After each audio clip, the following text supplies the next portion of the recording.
Good morning, everyone. Dr. Tim O'Shea here. Thanks for tuning in. Now, in today's short presentation, we're going to take a close look at the daily numbers of reported cases, and we're going to see if we can find any legitimate, verifiable science that supports these figures. And yes, we're going to talk about the $5,000 reward we're offering to the first individual who can prove a COVID-19 diagnosis. More about that later. As far as the coronavirus phenomenon goes, we have 5 podcasts now at the homepage of thedoctorwithin.com, numbers 701 through 705. So please check the show notes to those which have the references that we're going to be citing throughout this presentation. So my consistent hypothesis throughout these podcasts is that the current coronavirus phenomenon is nothing more than a recategorization of cases of regular seasonal flu. So I'm going to say that again. The current coronavirus phenomenon is nothing more than a recategorization of cases of regular seasonal flu.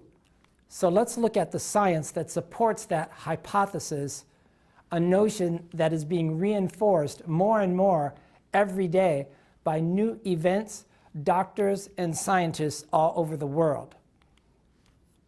So in dealing with a brand new phenomenon like coronavirus, the coronavirus phenomenon this year, we have to see it in its historical context. During the past 15 or 20 years, we've seen many so-called epidemics spring up, and we've tracked them, and they all followed a distinct pattern. And I call these boutique epidemics. Boutique meaning man-made or contrived or not natural. Beginning with the swine flu back in 2002, the avian flu in 2006, you'll remember, SARS, Ebola from 2014, the fake Disney measles campaign of 2015, Zika then in 2016, the fake flu epidemic of 2018, and then last year's non-existent measles outbreak. So all of these boutique epidemics followed a specific template or pattern. It was the same every time. First of all, they began in an exotic location. Supposedly there was some new bug that was identified, bacteria, virus, and this was followed immediately by unrelenting press that predicted from the very beginning that this new disease was going to spread. And so we always have an indication of an agenda from the very start with all of these boutique epidemics. The unrelenting press, the predictions of the most dire nature about all the people who are going to be infected and who are going to die. After that, the next thing is the emergence of salvation on the horizon. Something's going to save us. With all the past boutique epidemics, it's always been a vaccine. We're going to invent a vaccine. We're going to develop a vaccine. It's going to be produced fast enough to save everyone. The next thing that always happens is funding. As soon as the funding comes across, every single time, almost immediately, within a week, the threat vanishes into thin air and we never hear about it again. Now that happened 10 or 12 times in the last 15 years. Now on my website, thedoctorwithin.com, I have a chapter on each one of these boutique epidemics which you can use for reference, but we have to see the present coronavirus 19 in its historical context. It was becoming an annual event. It wasn't very difficult to predict that there was going to be another one this year. And I actually made that prediction in my newsletters from last year. You can look that up, as well as in my textbook, Vaccination is Not Immunization. The pattern became so typical, they were repeating it so exactly every year that it wasn't rocket science to predict that there was going to be another one in the next season. And that's exactly what happened. Now we have coronavirus 19. Where's the science? That is my constant mantra. So with this particular boutique epidemic, the trick at the very beginning was the same as usual. There were very few cases at first. So the challenge was, how do we increase the numbers for maximum fear and hysteria? And this is why at the beginning of coronavirus 19 phenomenon, during the first 2 months, especially when it came into America, the daily numbers being reported were all over the map, depending on what source you were looking at, whether it was Yahoo News or Facebook or the New York Times, Washington Post. The numbers were inconsistent. They were all over the place at first. The other fact that I noticed right away was that the recovered cases were not being tracked or recorded. The people who were recovering from coronavirus were not being tracked or recorded or subtracted from the daily figures.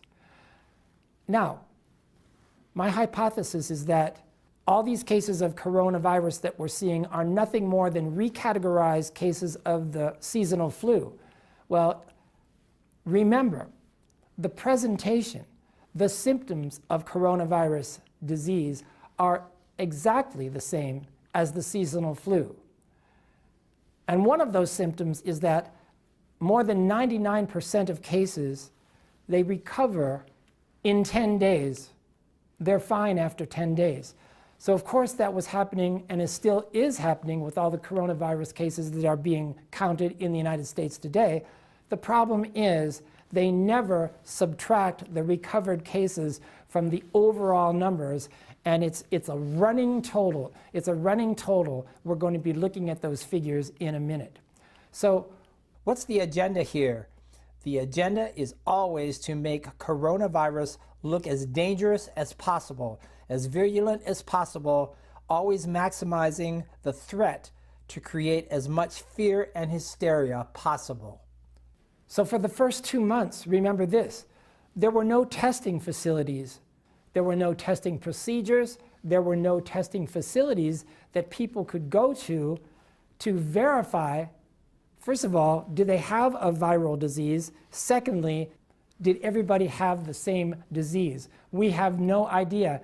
Everybody was being diagnosed by symptoms only, the identical symptoms of the seasonal flu. So, for the first 2 months, there was no verifiable scientific proof of any new disease. The daily numbers that have been our obsession in corporate media for the last 3 months are driven by one thing, the testing. How many people have tested positive? Well, there are only a few methods of testing for COVID-19. Here they are. The first one is the most common. And remember, during the first 2 months, that's all there was. People were being diagnosed by symptoms only. The precise presentation of the seasonal flu, those are the symptoms that created this phenomenon that has brought the world to a halt.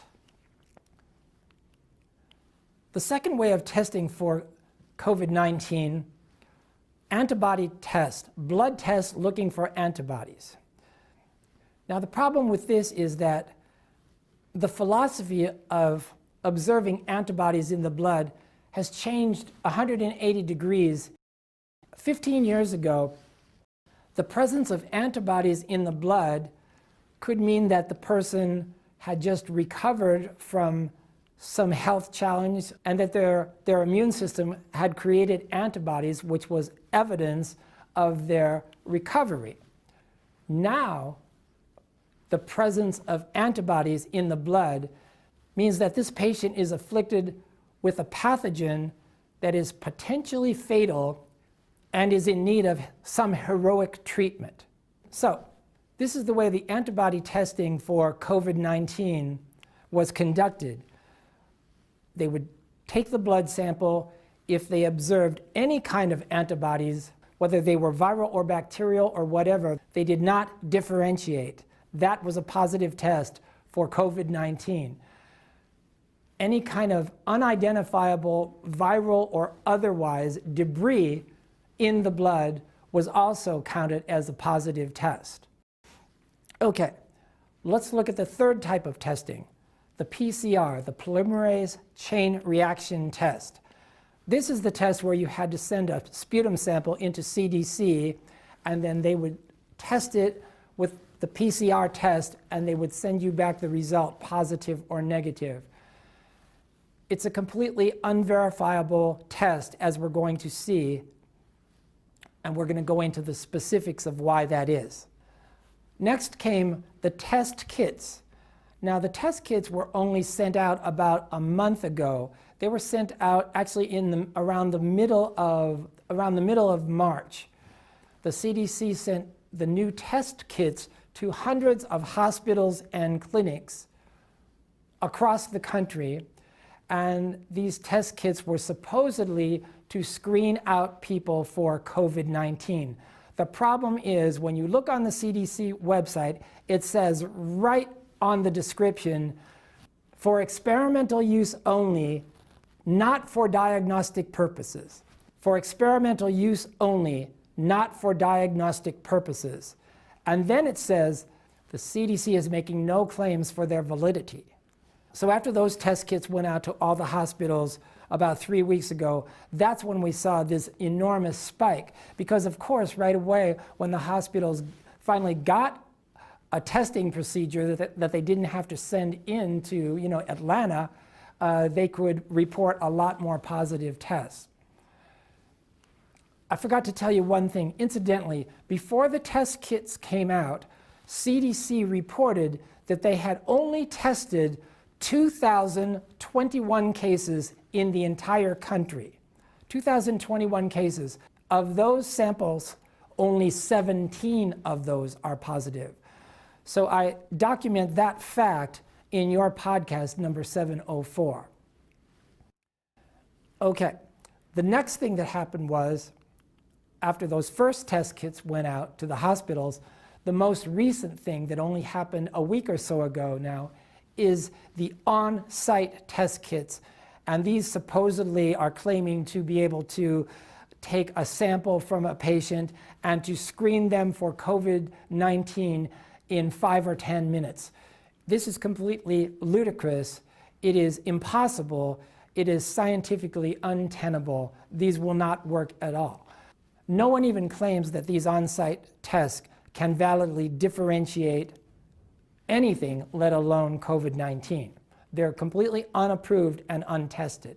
And yet, the positive results from these unreliable tests are being included in the running total of COVID-19 cases being reported every day on the news. These are the main tests being used in this country today to count the numbers of positive cases we see enumerated on the daily scoreboard, not for diagnostic purposes. These are the only tests that are driving the daily numbers.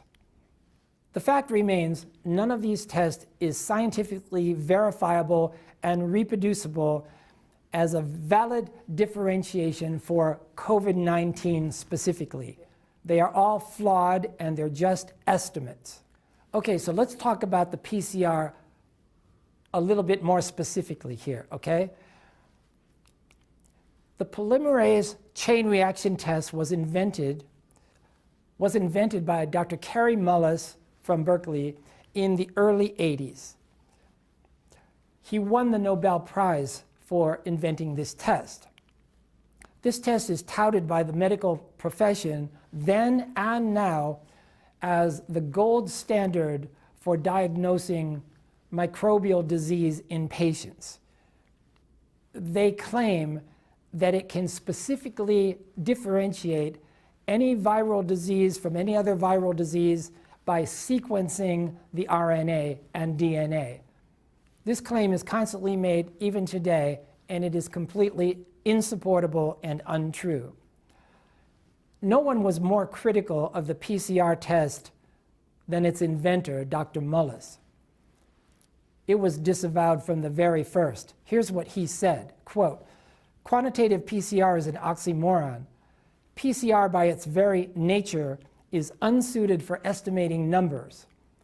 A common misimpression that the viral load tests actually count the number of viruses in the blood. These tests cannot detect free infectious viruses at all. They can only detect proteins that are believed, in some cases wrongly, to be unique to HIV. The tests can detect particles of viruses, but not viruses themselves," unquote. So you can read more about that quote in the February newsletter. He was embarrassed, exasperated for decades about the claims that organized medicine was making for his test.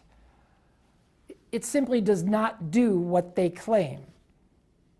The amazing thing is, such extravagant claims have been made over the past 40 years for the PCR test by organized medicine that there has been no other technology developed in that entire 40 years which claims to make any improvement on the ability of the PCR tests to identify and sequence viruses and bacteria.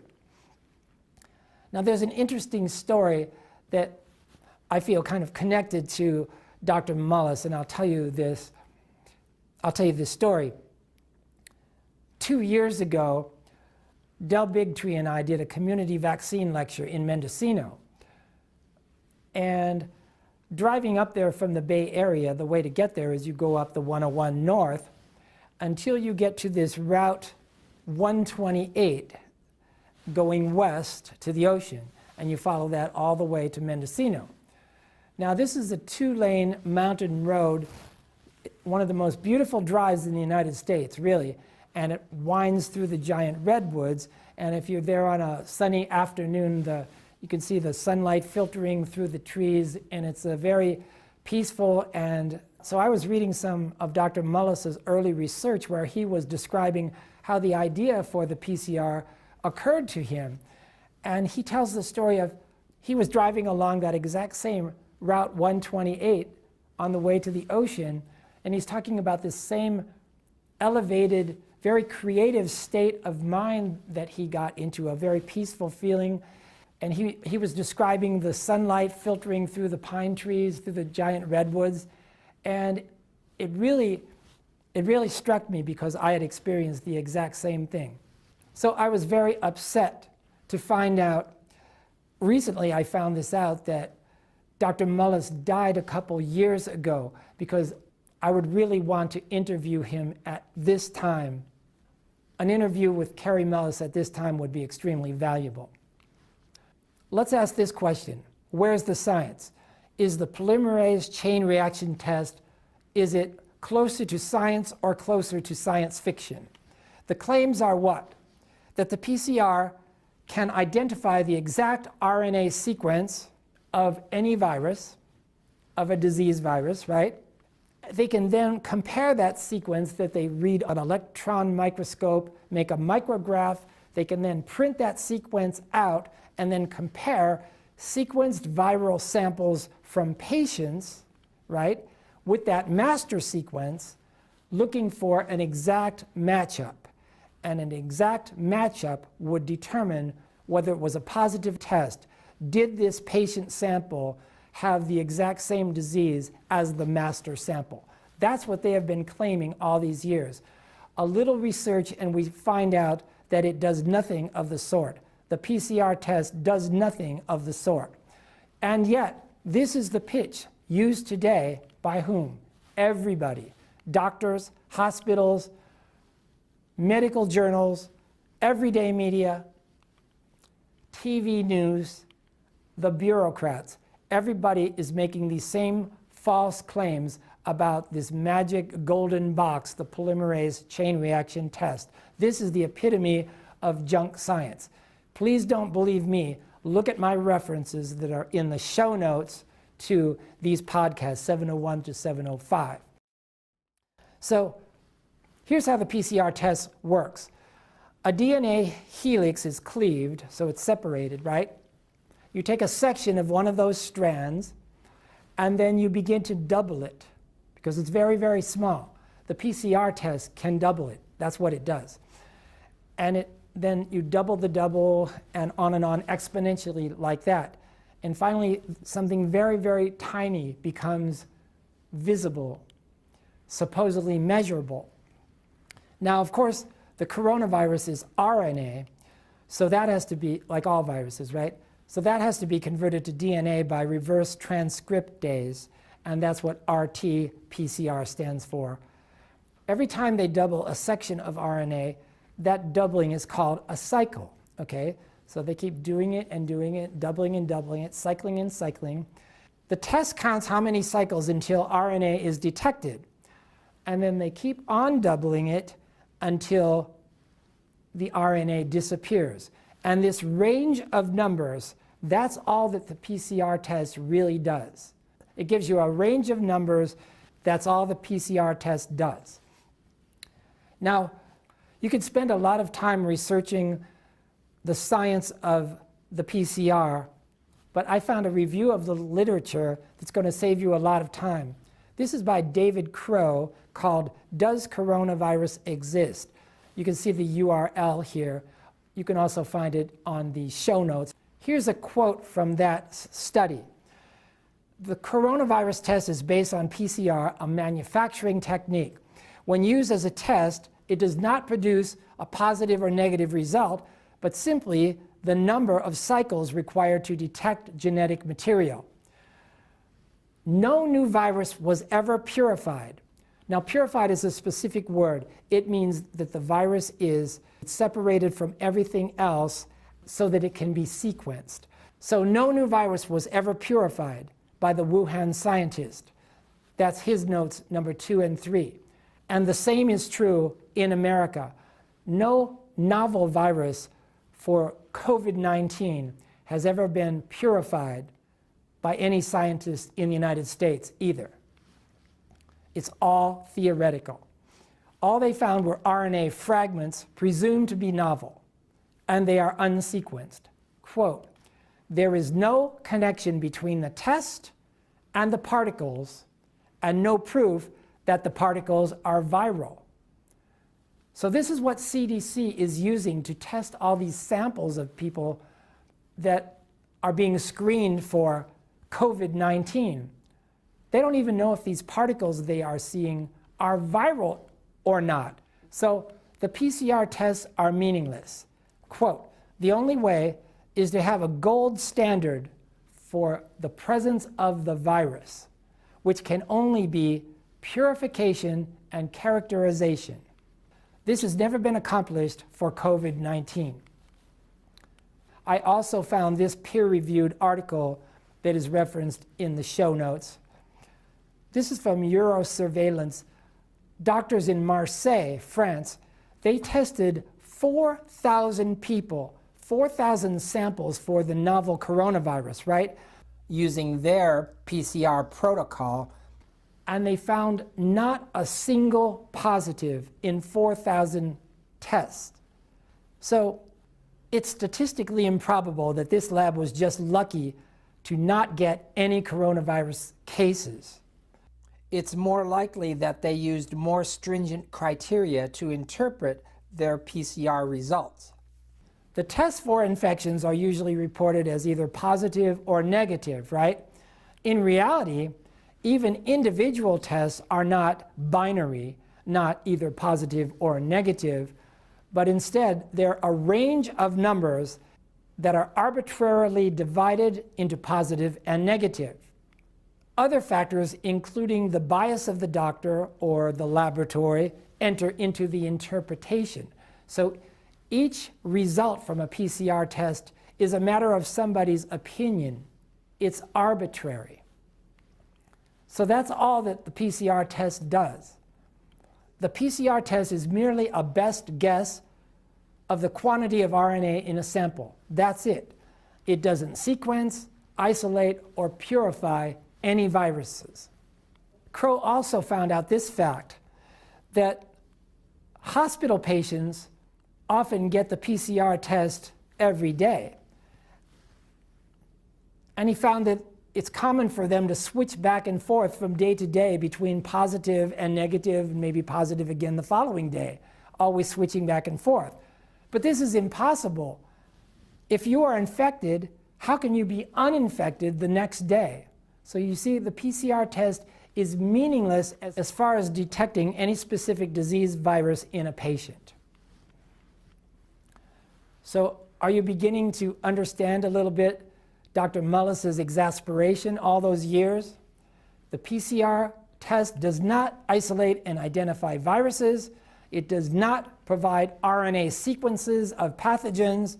It offers no baseline for comparison with patient samples. It cannot determine an infected from a non-infected sample. We are looking at a device for marketing and promotion of testing. Here are the conclusions.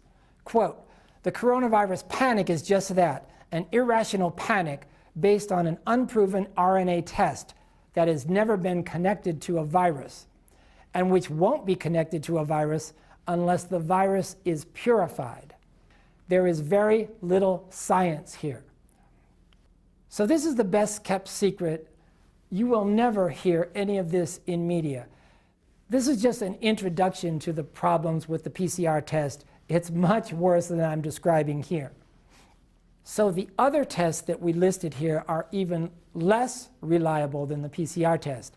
By symptoms only, the symptoms of COVID-19 are identical to the symptoms of the flu. We talked about the blood tests, how unreliable they were. The hospital test kits, these are for experimental use only, not for diagnostic purposes. And the on-site 5-minute tests are even less scientific. So with respect to the test kits that were sent out to the hospitals a month ago, this is the best kept secret. You can find no research, you can find no evidence, no description of how these test kits are supposed to work. It's a forbidden topic of discussion in corporate media, right? They were released by something called the EUA, an emergency use authorization from the FDA. These were brand new tests. They were unlicensed. They were untested. They were unproven. But because of the EUA, the emergency use authorization, this allows the use of all the unproven experimental test kits. Here's what they said. I actually read this somewhere. Quote, "There's no time to see if they work." That's an emergency. Okay, so to summarize this whole phenomenon here, these tests are the only thing that is driving the daily reported numbers that we're seeing all throughout corporate media. This is the only thing that is maintaining the level of hysteria and fear that has afflicted our country for the past couple of months. So, the tests drive the daily numbers. The daily numbers drive what? The necessity for the package, the stimulus package. This is recategorization. It's just the flu. This entire phenomenon is just the flu. But in order to make a statement like that, in order to support a statement like that, if these cases are all just the regular seasonal flu, we have to ask the question, well, how many cases of influenza are there usually in the United States every year? That information is very easy to find. On the CDC website, you can find this chart very easily. Here's what you will find. Last year in the United States, there were 35 million cases of the flu. Of those, 34,000 people died. The year before that, there were 45 million cases of the flu. Of those, 61,000 people died. The year before that, there were 29 million cases of the flu, and 38,000 people died. Don't believe me, go on the CDC's website and look at this chart. I actually did the arithmetic here. If there are 35 million cases of the flu, and 34,000 people died, that is less than 1/100th of 1% fatality rate. That is not a serious disease. I found this out as well. Do you know that in the hospital, if you're in the hospital and you have, say, diabetes, terminal diabetes and lupus, you have a couple different things, and at the very end of your hospital stay, you get the flu, and then you die, the cause of death is listed as the flu. So now let's remember my hypothesis about how COVID-19 is just recategorized cases of the flu. Would that make sense? Let's compare the reported numbers of COVID-19 with these statistics here. Here's the progression of confirmed COVID cases in February and March. On the 29th of February, there were only 22 confirmed cases of coronavirus 19 in the United States. 22 cases, 29 February. 2 weeks later, the numbers were supposedly up to 8,000, reported in all media. 3 days after that, it was up to 31,000 cases. 3 days later, it was 35,000 cases. By the end of the month, it was 100,000 cases and has supposedly been skyrocketing upwards towards 200,000 since then. On the 22nd of March, Tony Fauci came out and made the public statement that as many as 1.7 million Americans will eventually be afflicted with COVID-19. Where did he get that number from? He pulled it out of thin air. He just made it up because about 9 days later, he amended that figure and he said 200,000 cases. That's about how many people could be affected by COVID-19. So you see, it's just guesswork. It's just guesswork. These figures are just being made up. You can account for this sharp rise, this exponential rise in reported figures during the past month, because remember, these are when the test kits were being sent out. So now if the hospitals in different locations, if they have their test kits, they're going to be using them and they are going to be reporting many positive tests. And all these positive tests are counted in the daily scorecard, right?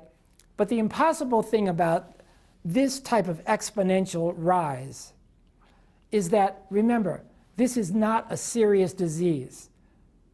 COVID-19, influenza, these are not serious diseases. 99% of cases are better in 10 days, remember? Even if this were the bubonic plague from the 14th century that killed hundreds of thousands of people throughout the major cities of Europe, it took like a year and a half for that to happen. This spread that we just saw is much faster, much more exponential, and they expect us to believe that this took place in 1 month. That is impossible. There's only one explanation for the spread of a disease this fast, this explosive. There's only one possible explanation for that, and that is it's the recategorization of a disease that's already there. It's the recategorization of a disease that already exists every year, and that would be seasonal flu. It makes perfect sense. As I said before, the recovered are never subtracted from the total numbers. They're keeping a running total. As we approach 200,000 cases in the United States, even though 99% of those are fine now, they're completely better, they never subtract the recovered from the total number. Is to continue to add fuel to the fires of hysteria throughout the United States. The objective here is sell the package, sell the package. All the testing results have that same objective, sell the package. Okay, so finally, a week or so ago, we have the first stimulus package approved. What is it, 2.3 trillion now, and this is just the first phase, right? Now, let's look at the estimates here for how much money it was going to cost to recover from the effects of this supposed epidemic. February 29th, the estimate was $2 billion. That's what the president and Tony Fauci said it was going to take to recover from this epidemic as recently as the end of February. You can see the reference for this in the show notes to podcast 704. All right, by mid-March, that figure had quadrupled to $8 billion.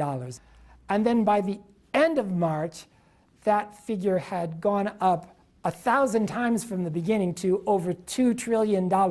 How in the world did that happen? How did that happen? Even the figures of the number of people who had supposedly died and the numbers of people who were supposedly infected could not account for this geometric rise in the amount of money that it's supposed to take. Now remember, mid-March, when it was $8 billion estimate, that was right before the 16th of March.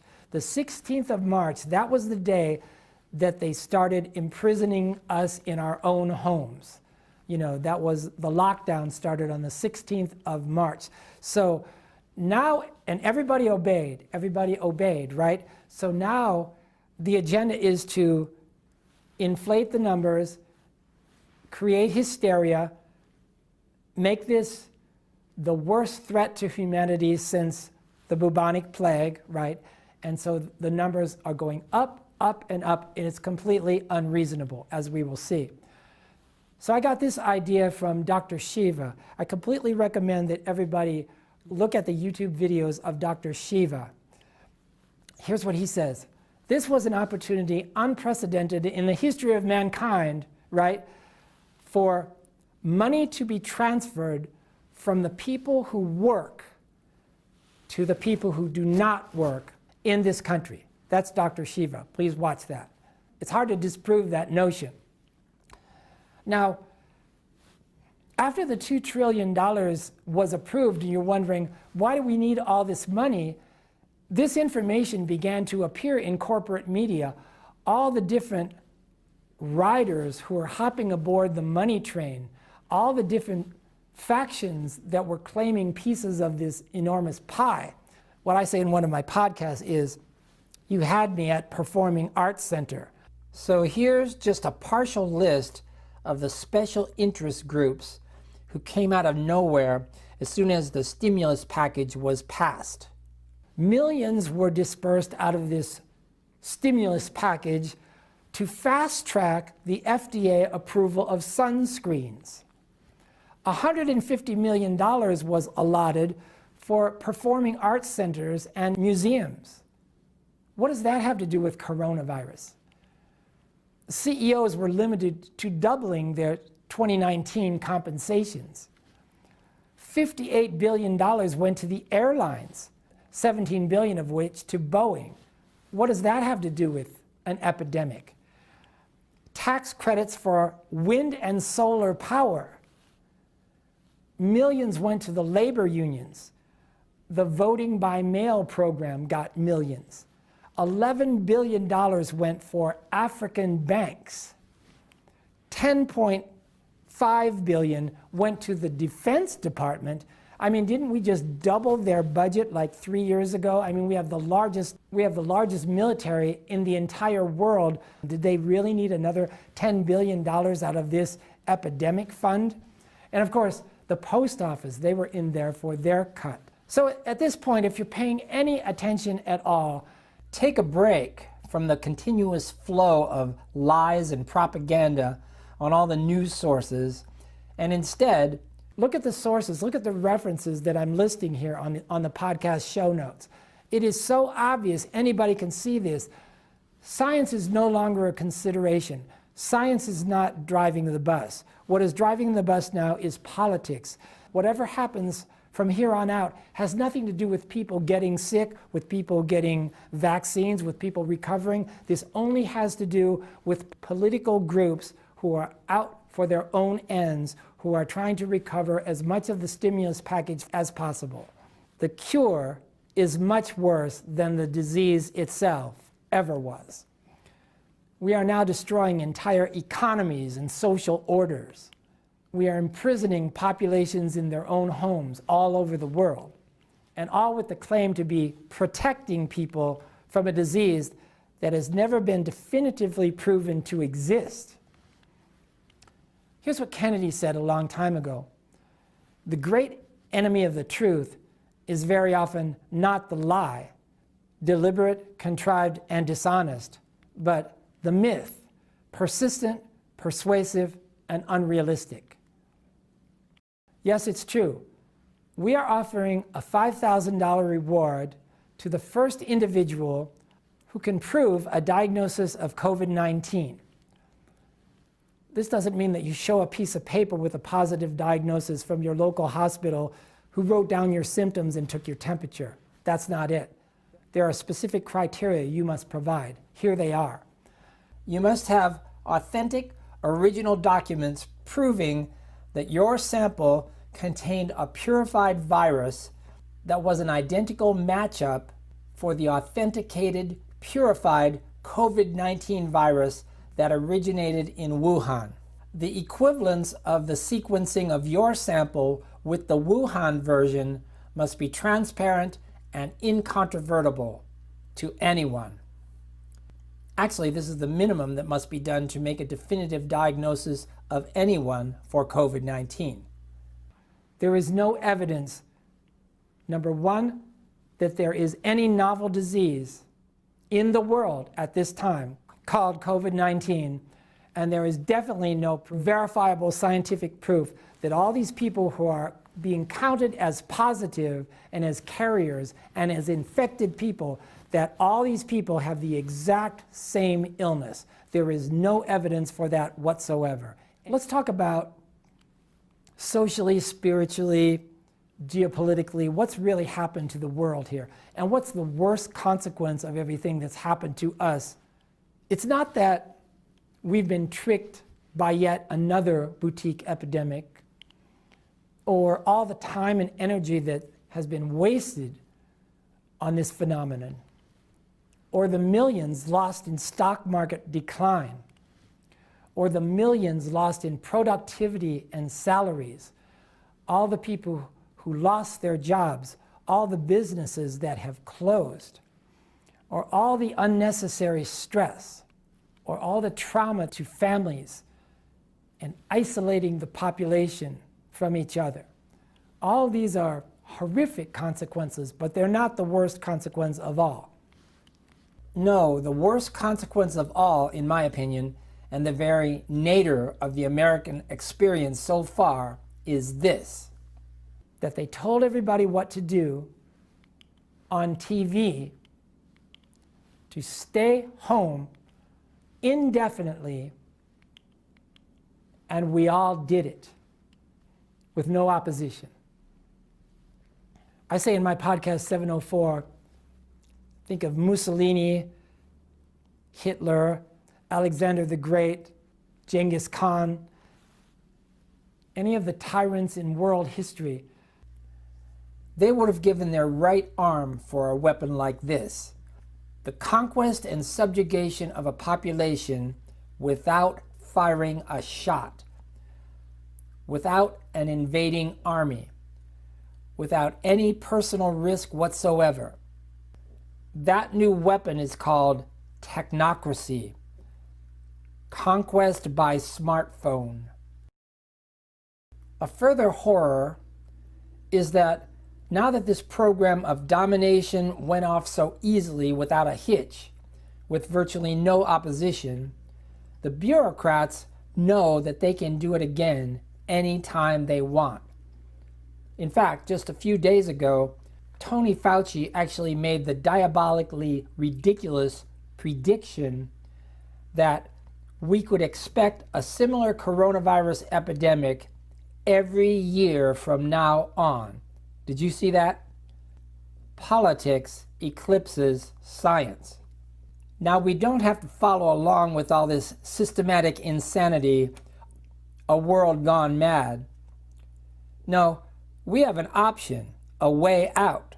Just think, if everyone would pull themselves away from the incessant news machine for a minute and start informing themselves about the utter lack of science supporting any new disease or epidemic, we could all open our doors, get in our cars, open our businesses, and all go back to work.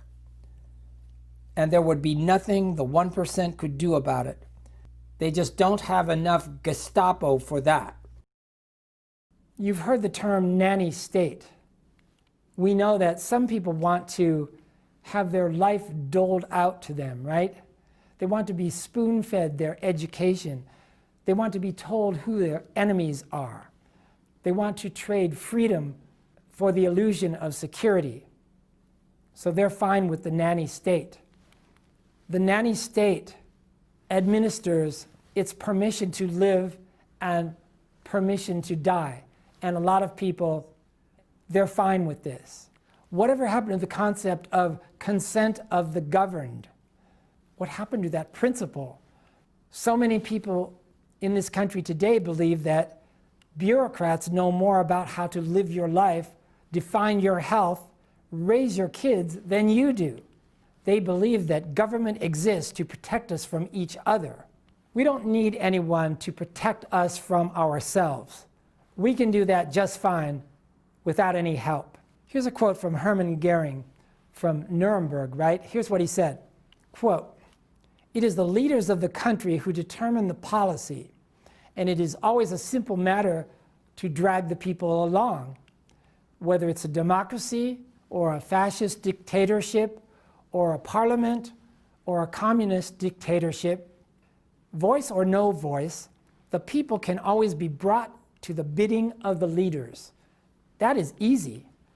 All you have to do is tell them they're being attacked. It works the same in any country." That's a quote from Hermann Goering before being sentenced to death at Nuremberg. There's so much confusion about what's going to happen, so much fear, so much hysteria, so many conflicting ideas online, especially in corporate news. Stop watching corporate news. I learned this in the past few days. I learned this incredible thing. It started with a discussion I was having from a doctor, a friend of mine in Sacramento, and he had many friends who were nurses, and he was finding out an amazing thing. Among all of them, they worked at 4 different hospitals, these nurses, and they all said the same thing. They said, "We really don't understand what's going on here. Our emergency rooms are virtually empty. Our ICUs are empty. We have only a couple people who have been diagnosed with COVID-19, and most of them haven't even been tested yet." And so then we started encouraging them to call their friends, and we started asking people to ask other nurses that they knew or people who had been in the hospital. And pretty soon we found out there were like 12 hospitals that we knew of in California, nobody in their ICUs, nobody in their emergency rooms. You're wondering about this. We all thought this was supposed to be the worst epidemic in human history. There's supposed to be thousands of people, beating down the doors of all the hospitals, setting up hospital beds in the parking lot. Remember all this hysteria? And now, where are the patients from this epidemic? Where are they?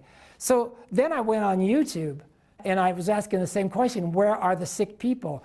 What epidemic? What sick people? YouTube searched this phrase, empty hospitals. That's all you have to do. And dozens of these clips will come up right away. People asking the same question, where is the epidemic? There was one I just watched yesterday, said the same thing was true in California, Colorado, and Washington State. The hospitals were virtually empty with just a few people who had been diagnosed coronavirus. I was talking to my friend in New York yesterday, and he was telling me about there's a predominantly Jewish section of New York, and in their hospital there were like 13 different cases of people who had suspected coronavirus cases. Well, only half of them had been tested, but the ones who hadn't been tested, when a few of them died, they counted their deaths as COVID-19. I'm sure that this is the same policy across the United States. These figures that they're reporting of all the people who died, many of these people have not been tested. But even if they have been tested and they were positive and they did die, number one, they probably had underlying diseases already, other illnesses. Number two, they were probably the elderly, just like people who die every year from the flu. Most hospitals have adopted the policy that people can't just walk in. You have to sit out in the parking lot and they'll come out to you to decide whether they're going to let you in or not. So my opinion is this is a whole area that needs to be exposed.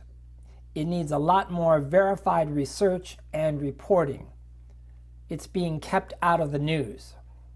I was thinking, it's almost like this whole thing backfired on the hospitals. Know what I'm saying? It's like people are so afraid to go out, they're actually afraid even to go to the hospital because they think they'll be exposed to this imaginary coronavirus. So follow this up, do some homework. YouTube search this idea, empty hospitals. Try to find real evidence of sick and dying people. Why are all these masks and ventilators being contracted for? Millions of dollars being spent. I saw the story yesterday. Did you see this? Where Newsom in California, he just spent $39 million for how many million boxes of masks for people, right? And now they can't find where that money went, and there's some kind of boondoggle going on. How long will this last? That's the big question. Everybody's asking that. There's a lot of speculation. There's a lot of hysteria. You ask 10 different people, you'll get 10 different answers. Here's a reasonable answer to how long will it last. So now that we are in house arrest, the people who are in control of when do we get out of, self-incarceration, they're really in no hurry. We're under control. So here's how long it will last. It will last as long as it takes all the feeders at the $2 trillion trough each to demonstrate why their group should get a certain proportion of the $2 trillion stimulus package. That's how long it's going to take. Each particular group will demonstrate how they are, quote, saving us. I found out that only a week ago, Ford and GE got a huge contract to produce 50,000 ventilators. They said it's going to take them 3 months to produce those. But the money got spent anyway. This is your note number 6. So there's a huge amount of corruption that is very obvious if you just do a little research. My prediction is this. In the coming months, the fraudulence of the coronavirus boutique epidemic will be substantiated more and more, both scientifically and politically. This is already happening by many scientists and specialists and doctors can demonstrate very clearly that there is no novel disease pervading the entire world. There is no new virus. So, am I smarter than all of media? Well, I would certainly hope that anyone who does the slightest bit of research, for example, follows up with some of the references that are in the show notes to these podcasts, and see how long you will maintain your belief that there is a brand new viral disease sweeping the world. There are many, many doctors who are documenting the ideas that I'm putting forth here, people who have much more credentials than I have, people who are much better scientists and researchers than I am. One of these is Dr. Shiva. This is a brilliant MIT PhD. He gives another level of science to corroborate a lot of the ideas that we've been discussing in this presentation. Andrew Kaufman, MD, has some great videos. Dr. Stefan Lanka, watch his videos on YouTube as well. You can search for this and it will come right up. This is an article, it's called 12 Experts Questioning the Coronavirus Panic. 12 experts questioning the coronavirus panic. These are all medical doctors with years and years of clinical experience. The links for all these are in the show notes of podcast 701 to 705. Okay, so you have homework to do, right? Check these sources. Don't believe a word I say, but check these sources for yourself. I've brought up some very disconcerting challenges. Either I'm completely wrong or else you have a lot of studying to do. So stop wasting your time watching stupid TV and getting brainwashed even more and more by the repetitious loops of the unscientific indoctrination that's oozing out of your TV. So I want to end this part of the presentation with this question. Before the coronavirus phenomenon ever occurred, how much faith did you have in everyday corporate media? How much did you really believe the day-to-day stories? Did you really have that much faith in them? Did you really believe everything that they said every day? Well, if you had some doubts at that time, why would you believe the media anymore with this new phenomenon, coronavirus 19? I thank you for your kind attention.